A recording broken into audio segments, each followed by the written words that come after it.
think this is genuinely true, to hate and fear one another. So they fear change, and of course we live in a moment, and this is true of all of us in Europe and as well as America, a moment of great constant change, demographic change, social change, political change, and informational change. And in that moment of what feels to a lot of people like crisis, they've learned that it's much better, you're safer if you stay with the people who you agree with, and you keep away everybody else. And what you now have in America, and again, so much like so many other modern nations, is you have these very, very deep informational divides. So people don't merely have different opinions about what's going on in public life, they actually have different facts. They have a completely different perception of what happened yesterday because they've received different information about it. And that means it's very, very hard to come to any kind of conclusion or to jointly debate any problems. I mean, those of you who've seen, for example, in the last few days, President Trump or his spokesman or other members of his cabinet have been talking about the threat to America from Antifa, the anti-fascist supposed movement, and from left-wing terrorism. I mean, there is no such thing as this movement. It doesn't exist, as it doesn't have a membership or a leader. There is no organized terrorist movement. If you know this, then what he's saying sounds very strange. But if you're in the world that believes in this movement and believes that it's real, then he's speaking to you, and you want him to defend you against the left-wing terrorist movement that maybe takes the form of your local Democratic congressman, or maybe it takes the form of your local Democratic fundraising organization. And so the existence of these divisions have begun to not only to carve up Americans, not only to make it hard for them to understand one another, but also to create this, I think, genuine fear. I think people are really scared of one another and of what might happen. Raquel, are we still on time to avoid here in Europe this fear of split of the society that Anne explained in the United States, or is already happening? So I get an easy question. Well, first of all, indulge me. It's an enormous honor and pleasure to be sitting next to Anne Applebaum. She's one of my favorite authors. It still strikes me as the first time I read Gulag, A History. It's a wonderful book about a very tough and harsh reality. The same with Red Famine. The same with the Iron Curtain, the same with the Twilight of Democracy, which I thought was really insightful because even from a personal point of view, Anne has been with many of these people who in the 90s were fighting were fighting communism, were fighting dictatorships, and are now on the side, to be very elegant, of illiberal democracies. And of course, the last one, Autocracy, Inc. And Anne is one of my favorite authors that I use a lot in my classes, and I tell my students to read her essays on the Atlantic. This has to be said. This has to be said. So when I was invited to do this, and they told me, oh, it's with Anne Applebaum, I took like half a second to respond and say yes. Then I looked at my calendar and said, I have to change things. Oh, that's but I did it. Thank you. The worst, actually. Yeah. But I really wanted to do this. So trying to answer your question, Germaine, my colleague and my friend, I think we are still able, and I think that's one of the lessons from the history of the 20th century. We had really, really dark times. When you read interviews, photographs of moments in the 30s, in the aftermath of World War I, it's so bleak. When you read, for instance, the books of Mark Mazauer regarding the first half of the 20th century, it was really bleak. So in that sense, I think that there is a chance, of course, of us turning back. And I was thinking on, our panel is called Fear. And I would immediately, fear, okay, what can I think about fear? I immediately remembered the famous expression of Franklin Delano Roosevelt, perhaps my favorite US president ever, and when he says, we have nothing to fear but fear itself, in the sense that we should not give in to fear. But the real difference from nowadays is that Franklin Delano was fighting against fear in his own population, facing the Great Depression, facing a lot of challenges. And we now have, one of the sources of fear is actually some parties that are ruling the institutions, particularly in the US, but in many other countries in Europe. So that's the second. My second point would be to think of, I don't know, I always come back to Václav Havel, The Power of the Powerless, and it's always very inspirational. But I decided that it had to be more practical. So I brought with me a book, a very small book by Timothy Snyder.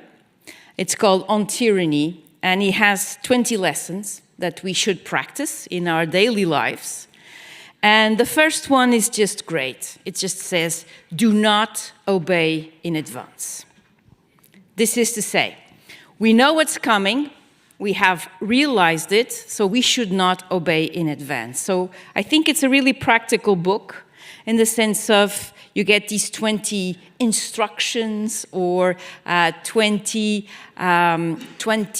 points in which, if you think about it, there are many lessons, and I say this without any particular enthusiasm, because when we look at the history of Europe in the 20th century, God did, we have many lessons to learn. So I think it's possible. I think that there's also one element of so many of these parties and movements that scares me to get to the point of fear, which is, I mean, most of them, not all, but most of them have in common the conception of women as second-class citizens. And I think that is also something that we need to work, we need to think about.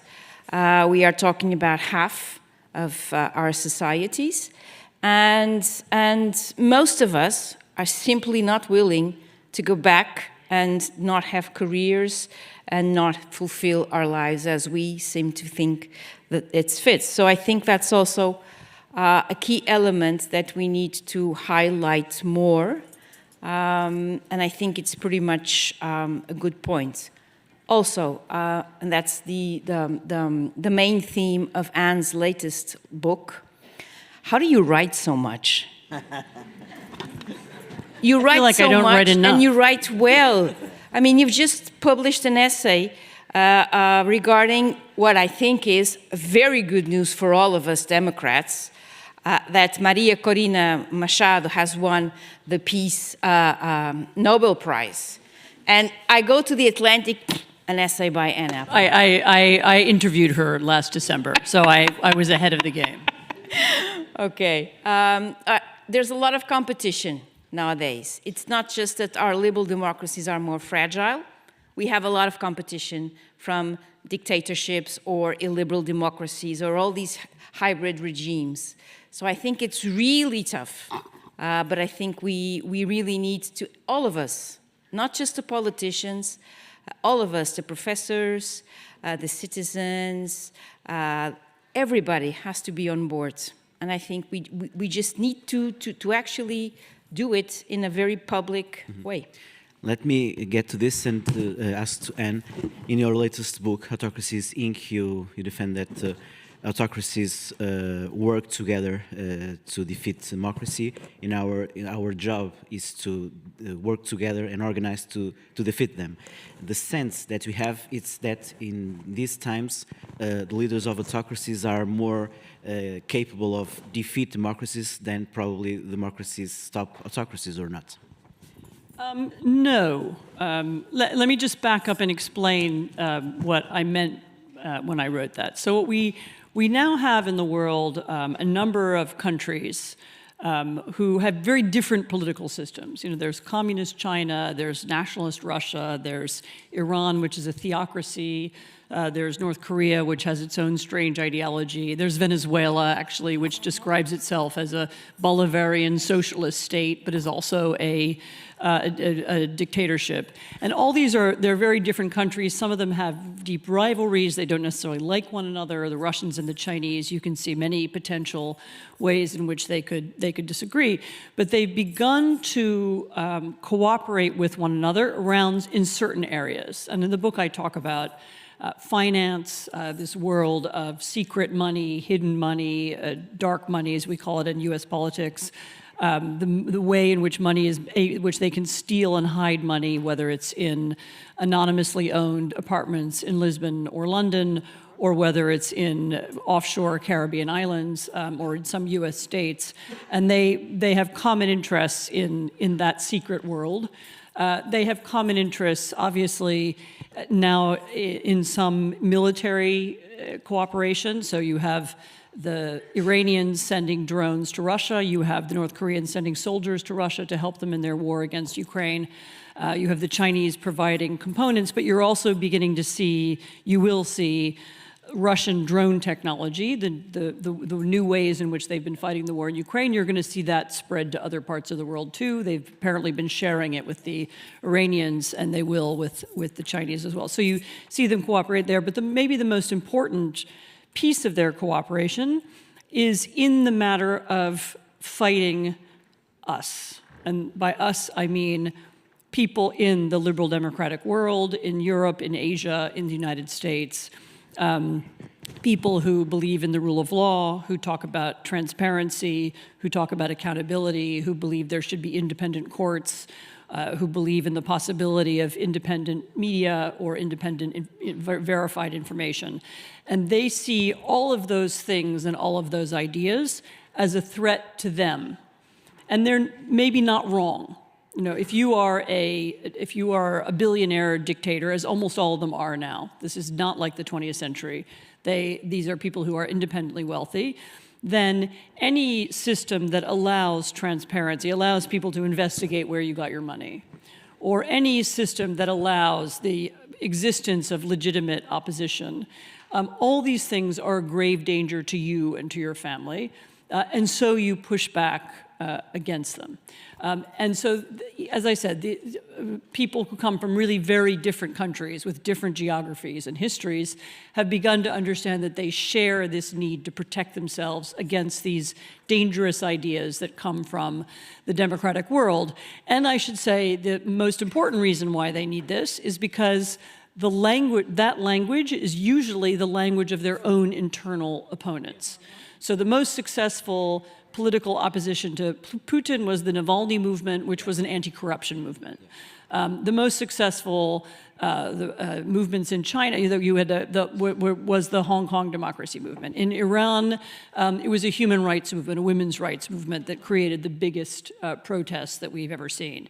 And so this language bothers them because it's the language of their own internal opponents. And I should say it's also language that comes to people, even people who live in dictatorships and have never read Thomas Jefferson or Václav Havel, it comes to them very naturally. If you live in a place where the courts are unfair and where the judges are all, it's determined in advance who wins the case, then sooner or later the idea that the court should be independent begins to seem obvious. And so, I mean, if you read, I've recently been reading the history of the American Revolution because we have a 250th anniversary next year. And the American colonists come to a lot of their ideas about how the United States should be run from their experience of living under a British king. So they had unfair courts and they had no voice, and all those things were what led them to create the language of democracy. And you see this happen in many parts of the world, that there's a power in this language.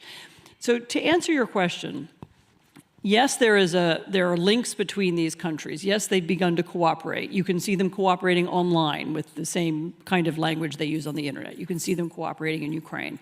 But there is also power in the way we use language and in our ideas.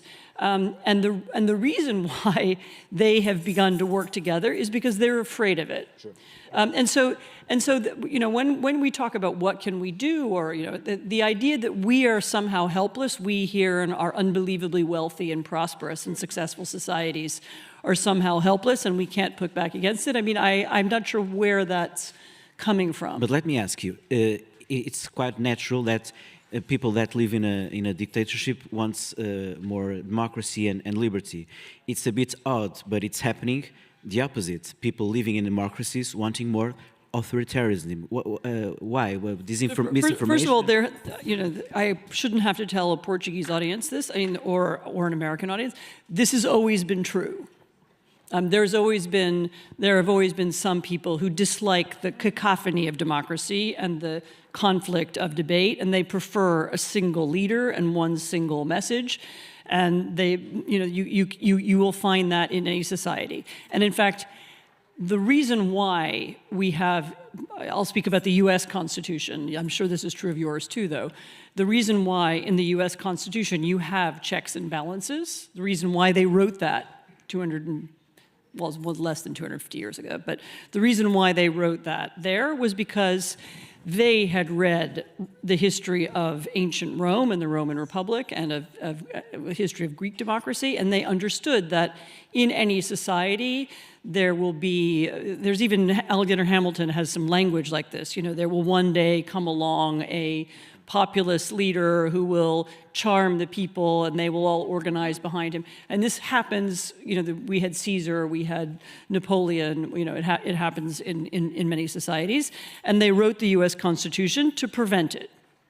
The only thing that has changed really now is that many of the checks and balances that were put into the US Constitution aren't working. They aren't working because of what we began with. Because people are, if you think that the victory of your political opponents will mean the end of your country or the end of your civilization or the end of your life, then you begin to act differently. One of the things that you could see even before the election, and I've written about this, and I did a podcast about it.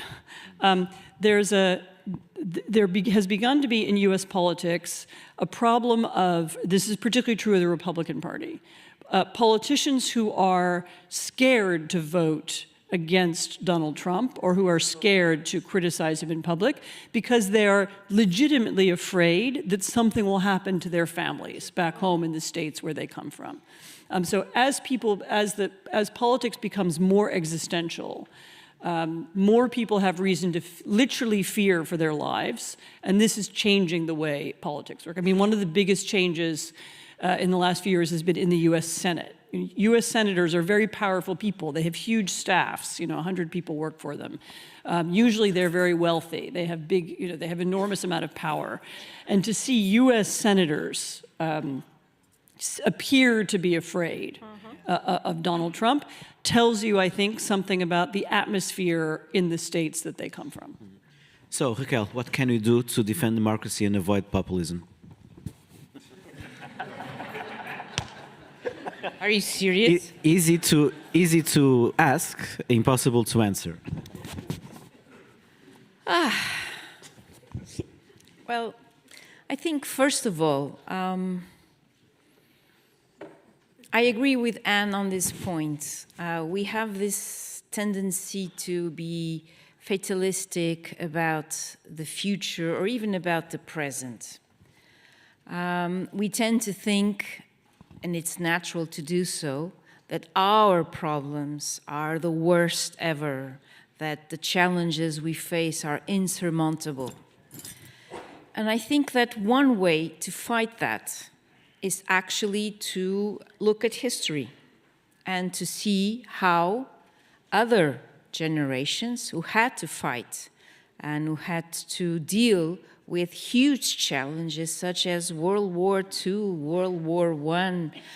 Anne mentioned, because it's so important for the foundation of the US Republic, the experience that everybody read from Rome, the transition from being a republic to becoming an empire, the decline of our institutions. And the Romans have so many things to teach us.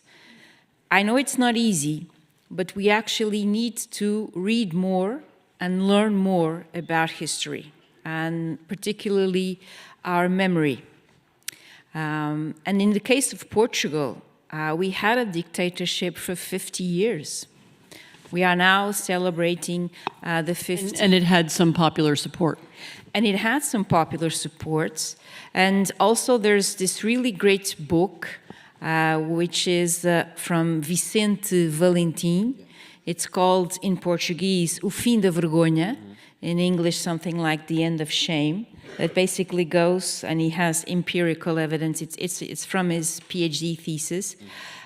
He basically says what you are saying with empirical evidence. This is to say, we had a slice of our population that actually thinks that this is good, having a leader and all that comes with it. They have just lost the public shame, in the sense of you can now actually actively say it. Kind of opened the Pandora box. Yes, absolutely. Once again, a Greek expression. Very good. So I think that would be my first. But then you would probably tell me, of course you are a professor, you read books all the time. True. But I honestly think that we need to do this work, either if it's through podcasts, either if it's through our public appearances in television. We have to use all means possible and available to actually look at how previous generations dealt with huge Herculean tasks. Now I'm going to go all the way with the Romans and the Greeks. And how they dealt with it. Why are we so fatalistic about this? Secondly, and I think that's also linked to the first question, we are now feeling and experiencing that we are less prosperous. We worry that the next generation is going to have, from a socio-economic point of view, less opportunities. And I think that's a huge challenge. That's, I think, has also reinforced the populists, as you would say. Thirdly, here in Portugal, we don't have the level of violence, of physical violence in the United States that Anne was talking about. I mean, if we think about it, the house of the former Speaker of the House of the Representatives was assaulted. Her husband was horribly assaulted. Recently, Minnesota Senate, I think it was, right? State Senator was assassinated together with her husband. So the House of Pennsylvania governor was fired. Yes, burned. So there are all these. We don't have that probably yet, I don't know, in Portugal. But I think that we have to come to the fore. We have to stop being afraid and actually put ourselves out there and do everything that we can in order to fight for our liberal democracy. I'm honestly, when I think about the fact that I am here as a woman, as a professor, as somebody who goes on TV, yes, as somebody who has a football club and is passionate about it, I could not do any of these things if it was a dictatorship. So in that sense, I am a child of our liberal democracy. And there is so much that we have achieved. And lastly, I think that in this sense, our politicians have tended to use the European Union as a kind of a scapegoat. If everything goes well, it's national and it was well done. If something goes wrong, it's Brussels. And nowadays, the fact that we are integrated within the European Union is actually an advantage for us. It's an advantage in terms of market, it's an advantage in terms of guaranteeing our liberties and our rights. It's an advantage that we have a community of other countries, like-minded countries, with some notable exceptions at the moment, that we can talk about and that we can discuss, engage, and even in the sense of what we are now all talking about, defense industries. Having a European scale makes all the difference. Look at our waters. We Portuguese tend to think of Russians as a distant threat. We are very our solidarity with the Ukrainians has been overwhelming. But we don't have the same sense of vulnerability as the Poles, Finland, and so forth. But think of this. Russia has been testing the waters in the Baltic Sea, sabotaging undersea cables. With that goes your data, the internet, sometimes energy, and so forth. We have a huge stake in undersea cables in Sines and Portugal as well. So it's actually there. So I think that in order to try and answer an impossible question, these would be my takes. We need to go out there, we need to fight for our liberal democracy, not obviously in a violent way, never, but we need to, as we say in Portuguese, temos que nos atravessar. Temos que dizer, we have to say it clearly.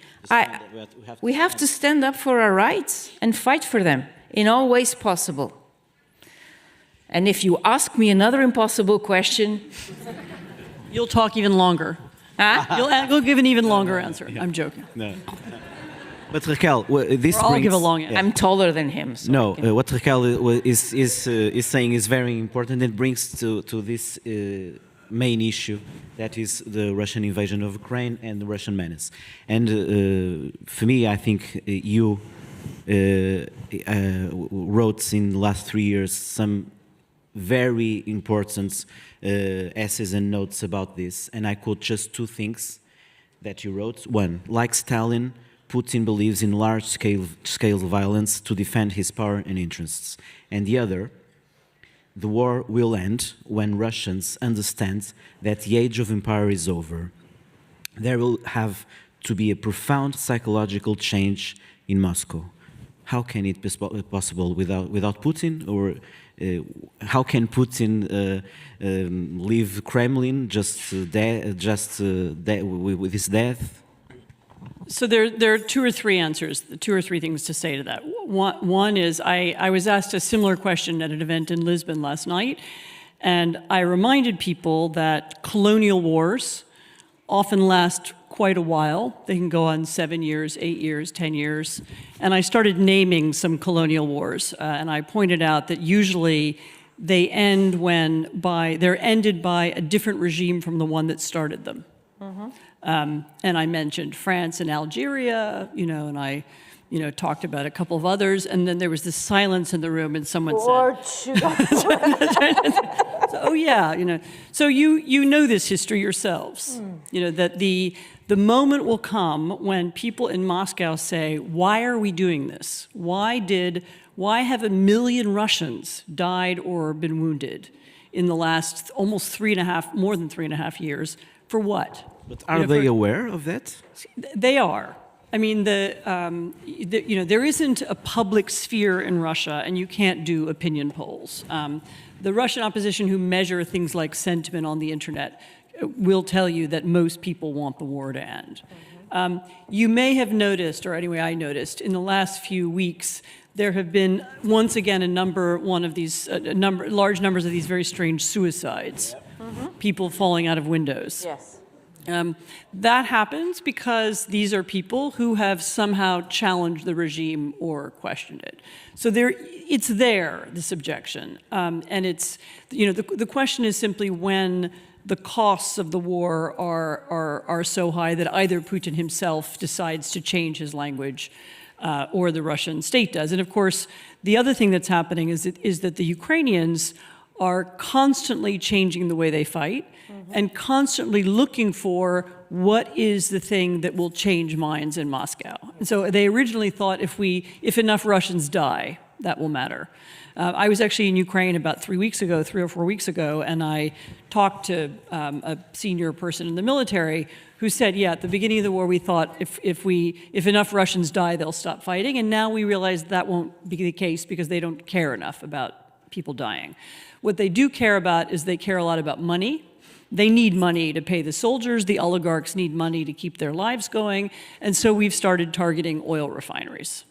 We've started targeting their export industry, and we've started targeting their, the pipelines and other infrastructure that allow them to export oil.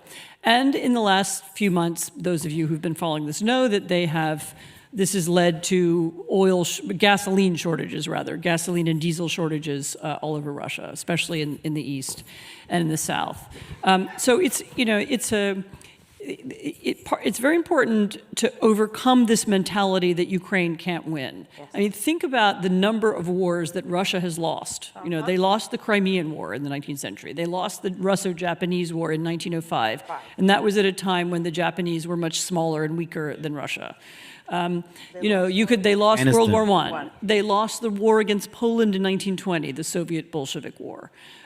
They lost the Cold War. They lost the war in Afghanistan.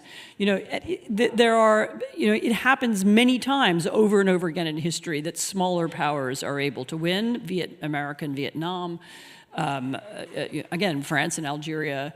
So it's important that we think our way out of this idea that it's an impossible war and there's no victory. I mean, the Ukrainians don't think like that. They don't think that, well, what if we lose and then what happens? Because for them, loss is, first of all the people fighting now know that they would die. They would be, the Russian occupation of Ukraine is much like the Soviet occupation of Eastern Poland in 1945. They wipe out all the leaders. They wipe out the teachers. They change the schools. They set up concentration camps. I mean, they know what kind of regime they would be living, so they don't really have an option not to fight, because the alternative isn't that they stop fighting and then there's peace. The alternative is they stop fighting and then they'll die in a different way. But Anne, so this is then one other point that's just to link the conversation about Russia to the earlier part of the conversation. Why are the Russians fighting? Partly, as I say, it is an imperial war. They have an idea of recreating the Russian Empire. But partly it's also Putin's personal fear of this democratic language. Once again, remember what happened in Ukraine in 2014. There was this huge mass movement. There were young people waving EU flags. There were people carrying anti-corruption slogans. They were objecting to a president who was going down this route in the direction of autocracy.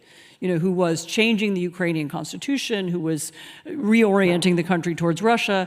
And you had this series of mass protests, and the protesters won. Putin looks at that, and he thinks that movement, that kind of movement, is a threat to me. It's a threat to my form of power.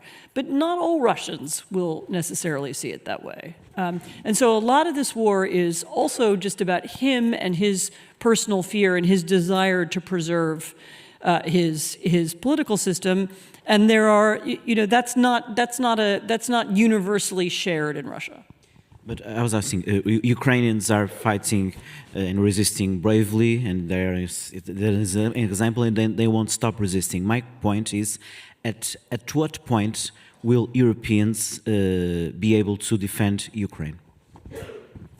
The Europeans are helping Ukraine. The amount of money and if you count money and weapons together that Europe has given Ukraine is far greater than what the United States has given. So it is already an important factor.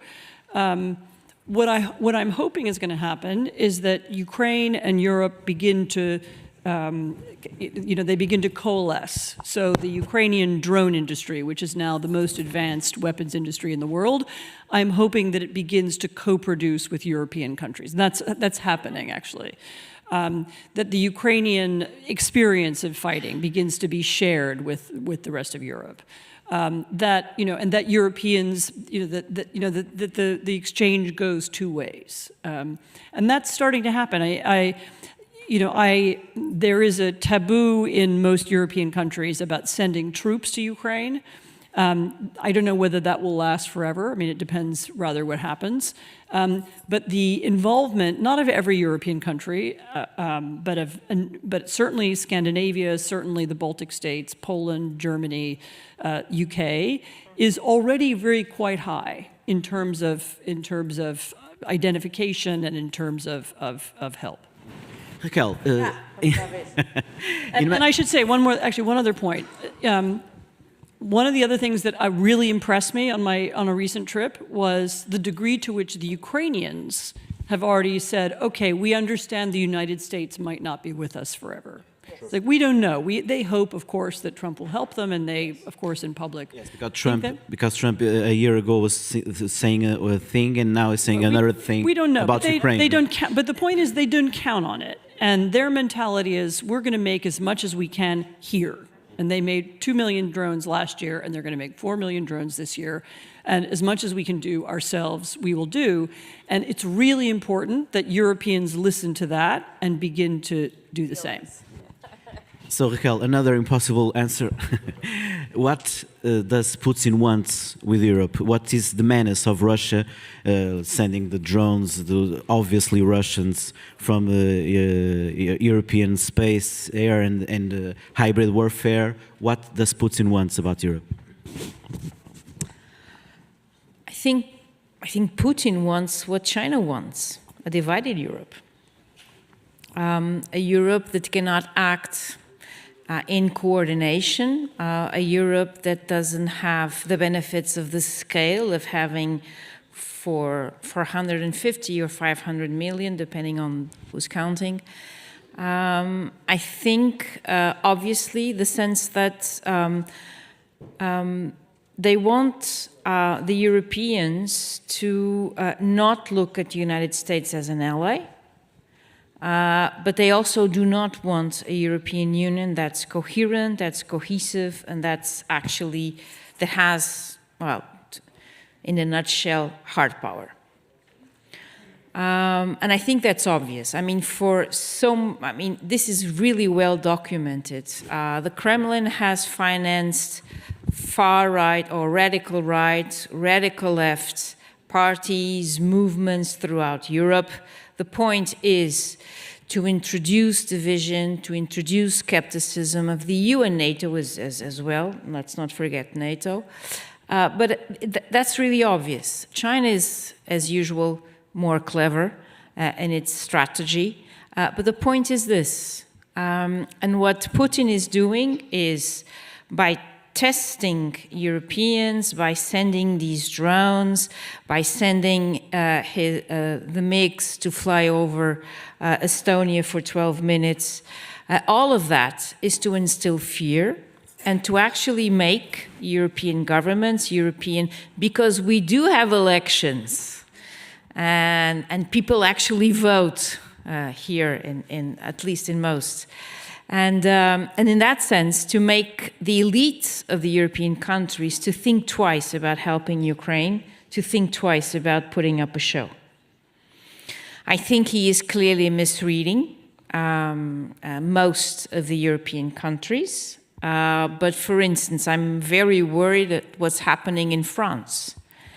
And we have France has presidential elections in 2027. And if we have a radical right president in France, that's going to make things more complicated. Having said that, we see on the ground, Anne has already talked about this, an enormous cooperation in terms of defense security. It's different speeds within Europe. This is clearly a group that is not going to wait for other countries to actually enter and do their share. So I think that could actually be interesting.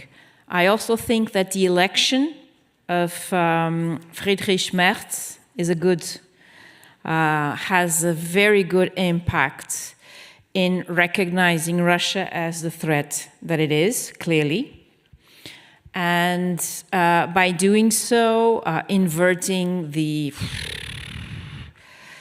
all that brilliant idea and strategy of CDU as well, led by Angela Merkel, the idea that through trade Russia was going to be engaged, Nord Stream 1, Nord Stream 2, and so forth. So I think that there are positive signs. And just to finish up, look at how, we talked about fear. Look at Moldova. Small country, 2.4 million people. Elections, bots, hybrid propaganda, all sorts of disinformation. I mean, everything was going on, and still they chose, they voted for the party that is pro-Europe and pro-NATO, pro-Europe, like Maya Sandu, the president, or Romania as also a good example. So there are good news. Good things happening in terms of EU. We just, and I think in this regard, the media also has its own responsibility. We tend to focus on the bad news rather than the good news. So just to finish this so important issue, and is it to take seriously some military assessments reports saying that in a range of 2 or 3 years, Russia can attack a Baltic country? And in this scenario, will NATO react properly? So I think you should listen to what the Russians say, and they're saying they want to attack a Baltic country. And part of that might be to scare everybody and so on, although it's having, I say this as somebody who lives part of the time in Poland, it also has the opposite effect, which it makes people want to buy more weapons and get ready. So I think they could, if they thought they could get away with it, they would. Obviously, they're hoping, as you've just said, they're hoping to break America away from Europe and to use that opportunity to defend them. But actually, I mean, right now, looking at the current situation, yes, I think, I don't know if all of NATO members would come to the aid of Estonia, but I think many of them would, yes. Trump some days ago said that he would defend that country. He says different things at different times, but I mean, he who knows? I mean, he might find it, very offensive for Putin to attack a NATO country, and he might do it. But he's not the only member of NATO, and he's not the only. Is not the only NATO member who has nuclear weapons, or the only NATO member who has sophisticated other kinds of weapons. So let's talk about Donald Trump. You left 7 minutes. We saved the best for last. Very strict question.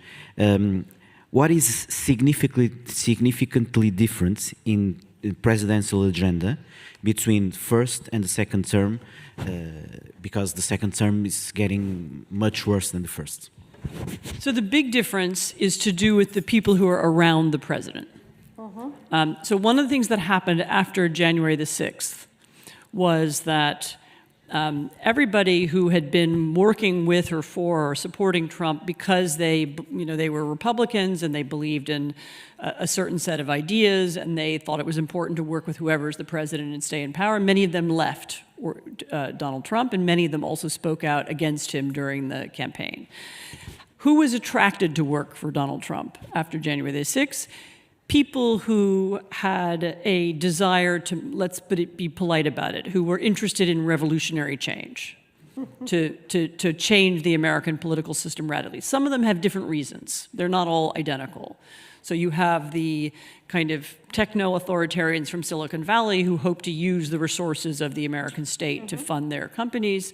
You have Christian nationalists who don't want America to be a secular country anymore. They want it to be a religious country. And you have others who, who believe that by fighting the state, they're fighting the left or the woke left, whatever. They have different reasons. But these are all people who had thought and planned what they would do, how they would change the political system. And they are there, and they arrived with an agenda of how to change the system, and they are now carrying out that agenda. There was nobody like that working for Donald Trump in his first term. And so the big difference isn't him. The big difference is the people around him. And about what Anna is saying, Raquel, Steve Bannon kept saying this is a revolution, and many people didn't understand that, but it's a populist revolution. I sometimes have difficulty in putting the name to it, but it's definitely a revolution, in the sense of there is a systemic undermining of the checks and balances. There is a systemic, this is like, you don't know if what you're going to do is against the law or against the courts. You do it and then we'll see what happens afterwards. Secondly, the way the armed forces are being treated, and they are being punished precisely for being the adults in the room in the first administration. And I think that's, I mean, that lost, I don't know how to call that, intervention, address to the military forces, to the higher-ups was, I don't know, I could not have imagined it. So I think that's also a big difference. And to me, and what really worries me is, I mean, we may like the US more or less, but if the United States as a democracy is becoming more fragile, is becoming less democratic, have no illusions. That means troubles for democracies everywhere in the world. Secondly, I can only, when I'm looking at these things, and I try to keep an open mind, an objective mind, and so forth, but I always end up imagining how is Xi Jinping reacting, watching all of this? Laughing? Laughing and thinking that he spent the money on the wrong places. He should have funded MAGA. I think that's probably, and that also worries me, because I remember an editorial, I can't remember if it was the China Daily or the People's Daily, it doesn't matter, Chinese Communist Party, after January 6th. And the phrase was, this is a sign of a sick democracy. So to me, it's giving weapons or facts or possibilities of greater margin of maneuver for China and other dictatorships in the world, saying, see, this is what's happening with the so-called anchor of the international system. And I think that should worry us all. And about that Quantico in Virginia number that I was hearing Raquel remembering, I thought, and I spoke with some militaries about that, kind of a perception that Trump really believes that, of course, democracy in America will not end formally, but he kind of believes that can turn the American kind of Hungary of Orban or even Russia of Putin. I'm not sure that Trump himself thinks like that, but some people around him do. And so Hungary is actually a model that was used, if you Project 2025, which was this plan for how to change the American political system, and was written before the election, it was deliberately modeled after the Hungarian model, and some elements, for example, the attack on universities, you can see coming from that. The dangerous thing about this is, if you look at what happened in Hungary, first of all, it took a lot longer, and hasn't gone quite as far in some ways as the United States, but also what was the result in Hungary? By some measures, it depends which ones you look at, Hungary is either the poorest country in the European Union or the second poorest, maybe the third, depending on which of these measures. You know, Hungary is a state where you have a kind of collapse of the healthcare system. You have very poor education. You have most young people wanting to leave the country because of lack of opportunity. Paradoxically, despite all this talk about family values and so on, you actually have a collapse in the birth rate in Hungary as well. So, you know, Hungary as a you know, I understand that if you're somebody who wants to hold power indefinitely, then looking at how the Hungarians degraded their political system so that one political party could keep power is very attractive. But if you're looking at how to create prosperity or make your country great, it's an unbelievably bad example. I mean, and the question, partly in the U.S., is also when, sooner or later, when you have a one-party system, you begin to get corruption, you begin to get nepotism and favoritism. I mean, you have that in every political system, obviously, but you begin to get all kinds of pathologies of dictatorship that we can see in Russia, and we can see in Hungary. And the question is when those will start to turn up in the United States, and which will come first. But the people around Trump have looked at other democracies, have watched how they declined, and are seeking to imitate that. And so to end this great conversation with you, the same question to both, about American democracy. Do you believe that even things get worse can then get better, or not? I'll answer that. I mean, there is no end to history. Sure. There is no inevitability to history, and there is no law of history. So everything that happens tomorrow depends on what we do today. There is no direction that history takes by itself. That's not how it works. There are some guarantees of democracy that you can lose, definitely. Democracy can lose or democracy can win, and dictatorship can lose or dictatorship can win. It's not there isn't an iron law. And although political scientists spend a lot of time trying to predict the future, mostly you can't do it. No, it's sorry. Pointless. It's pointless. No, I agree with you. It's pointless. And so in any circumstance can be turned around, and any trend can be changed. It just depends on whether people are organized enough, or cognizant enough, or aware enough to change it. For me, I would go back to the Civil War. I would go back to 1861 to 1865, in which the project of being United States of America was in peril, one of the darkest times within U.S. history, and even the choice how Abraham Lincoln was selected to be president, the dark horse, the third one entering the race, and so forth. So even in the darkest of times, there is hope, and there is also, but things can be changed. That I can't agree with what Anne said more. Things can be changed. Who'd have thought on the 7th or the 6th of November of 1989 that the Berlin Wall would fall? Who would have thought that the Soviet Union would crumble in 1991?